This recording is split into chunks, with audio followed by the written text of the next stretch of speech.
I'm going to stick with number one, my anger thing. I It's love okay that. to be angry. It's okay to be angry. As I long love as it stems from love. Yeah. If it stems from hate, it's an ugly kind of angry, and you need to like sit down and reevaluate. But if you have anger that is stemming from unity, and that you're upset that your people are hurt and you want to make a difference, be angry. Be angry.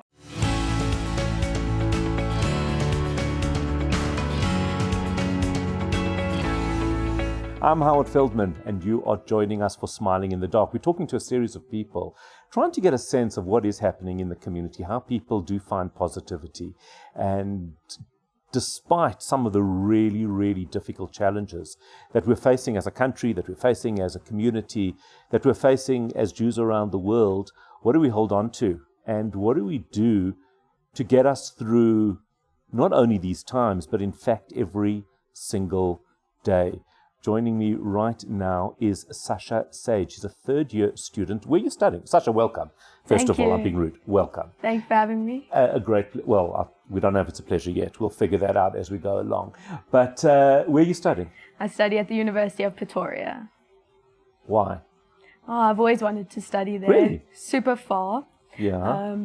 A little bit getting out of the Jewish bubble a little Yes, bit. I hear I'm that. going to be honest with you. I hear that. Just ignore the dogs if you don't mind. It's okay. That's I forgive Penny. you. Penny is horrified that you're studying in Pretoria.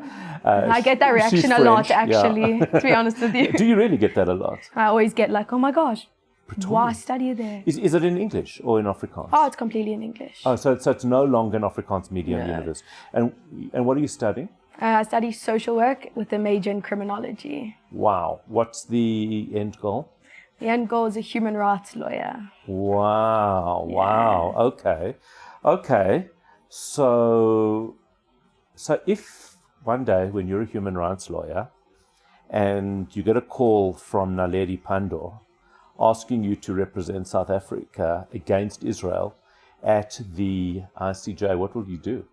No, thank you. All right. Absolutely I just not. wanted to I was just curious Yeah, as to how you would not. answer that.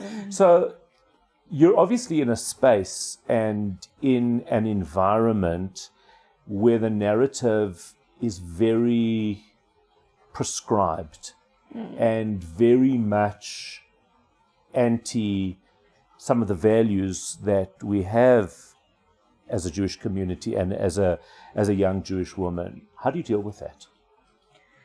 I think it's a very difficult situation. And for the first beginning of like experiencing it, I didn't actually know how to deal with it, which I think is completely okay. Sure. I don't think any of us do. We're stumbling through this. No one knows how to. Right, It's a new experience for everyone. Yeah. But one of the things that I learned is that the reaction of anger, it's actually okay. It's an extremely valid response. It's where your anger comes from. Sorry, your anger or their anger? Your My your own anger. So you're saying, I feel angry and I'm actually okay to feel angry. The Jewish people are allowed to be angry. It's just about Interesting where that. your anger comes from. Yeah, okay. So the Explain that a opposing bit group, further. I find that their anger comes from hate. It stems from hatred. It's a very ugly form of anger. I find the Jewish people's anger forms from love. You hurt our people. That's amazing. And, It comes from and a sense of unity. injustice, maybe. 100%. Yeah. So our anger forms from something very different to their anger. We aren't calling for an annihilation of people. Right. But we're allowed to be angry. Like, you hurt our people. You hurt us. You hurt our country. Like, that's our homeland. Our anger stems from love because we love each other so much and we love our homeland. Just, I think that's so powerful. Wow. We've had a bunch of rabbis on here earlier. I think they're going to listen to this and think, geez, why didn't I think of that? But how does that manifest, in your environment? Because there's a certain, having, been a student and gone through this process, there's almost a certain expectation of what you're expected to write and expected to say. And in order to work the system and get your degree, how do you manage that? That must be very difficult. So it's extremely difficult. For example, I had a lecturer who had a very anti-Semitic comment in class. Oh, I'm not going to talk. It was a criminology class. We were talking about terrorism. Right. Funny enough, we'd started the lecture the day before the 7th of October. Wow. On Monday, someone put up their hand and very innocently asked, what is your opinion on what occurred on Saturday? She was like, I will not talk about the Jewish people. They love making problems for themselves. I will not talk about Israel. What? Wow. So what do you do with that? And I remember like sitting in class and I was like, I have to report this, but it's so scary because she's the one who does my marks. She's going to affect my marks. There's an imbalance of power. That's the big issue. What am I going to do? Yeah. And I remember thinking that, so weird, but if there are 18-year-olds in Israel who could leave their families and go to the IDF, right. I you could can go take this on. to the administration. Wow. Okay. I don't think many people would process things that way at your stage, but I think that's amazing. So what did you do? First, I emailed her. I demanded an apology. I got like a very half email back, like, oh, I'm sorry you felt that way. Oh, gosh, I love that. Yeah. Look, you've been a teenager. You know what that means. What do you mean, sorry, I felt that way? Yeah, like you exactly. said what sorry you you felt said. that way. So I took it to the administration and I got a public apology in class. Okay. And the discussion wasn't allowed to be brought up. She wasn't allowed to make any comments about Israel or the Jewish people. And honestly, positively, she spoke about Hamas. She said they were a terrorist organization in class, which felt like a win. Okay, I mean, that probably is. So.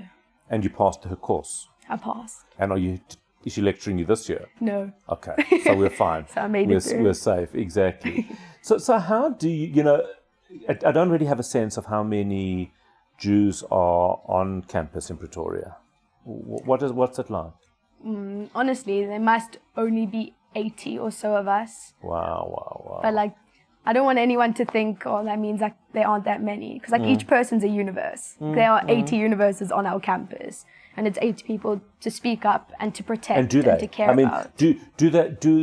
Does a decent amount of them feel and have the confidence that you have? I mean, for a while they weren't. Like I remember a couple of them coming up to me like randomly at uni, like I'm taking off my necklace.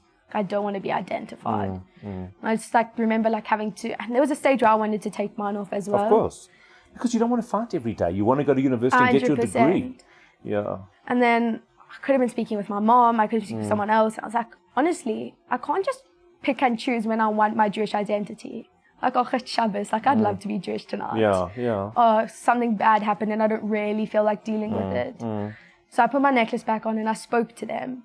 And we held a support group at Tuks. And 15 kids showed up. We like went to university. A lot more kids are wearing their necklaces. That's a lot more kids are proud. Wow. I think it's really important. Is there a way that you feel as a community we could do more to assist people like you, your students on campuses? Because in many ways, you're the front line, actually. When it comes to Israel Apartheid Week, when it comes to all of these things, you guys are on the front line of some tremendously awful stuff. Yeah. Is there more support that you would hope for that we could do? I mean, it's such a hard one. Like, no, I know, but it's the Jewish board is there for us. Yes, no one can be on campus with us. No, they can't. They can offer you support in terms of maybe education, maybe teaching about, and dealing. If this incident, for example, had happened and you weren't taken seriously, then of course the Jewish Board of Deputies would step in. I have no doubt in my mind. But I'm talking about sort of every day. Do you have a sense that the community is behind you? I do. Okay, so that's brilliant. I really do. Yeah. But I do think what you mentioned, education, so powerful. I think everyone supports Israel and we love Israel, but people need to be able to get up and like give the facts. They come at you with like so much information. So have you that had to you're not become even sure. much more knowledgeable than you used to be? Oh yeah, a lot more. Do people engage you? Yeah. So that's brilliant, though. I mean, I'm sure not always. I'm sure sometimes you engage with that hate that you're speaking about. When someone's shouting at you, they're not engaging. They're just straight at you. That's just abuse. Yeah, with the abuse, I got called like a dirty Jew. I used to sing, "Here comes a dirty Jew." There's the Zionist with her blood money. But there've been a few people who have I've been like, whoa. If you want to talk to me, be normal. If you want to have a conversation, I'll have a conversation with you, but I'm not going to be treated like this. Yeah. And they do. And I mean, thank God, stand with us. Yes. I had a lot of one-on-one sessions, group sessions with them. Yeah. So I think that is so important. Like, students shouldn't always have to be running to me. like take the abuse, then run to me and be like, what do I do? Already Yeah, broken. yeah, They yeah, need to but be able it's too to much, stand up for it's themselves. too much pressure for one person anyway. It's just They not, just need to be able to stand up for themselves. Yeah. Like there's so much power and to in have the confidence to empowerment. do it. Yeah.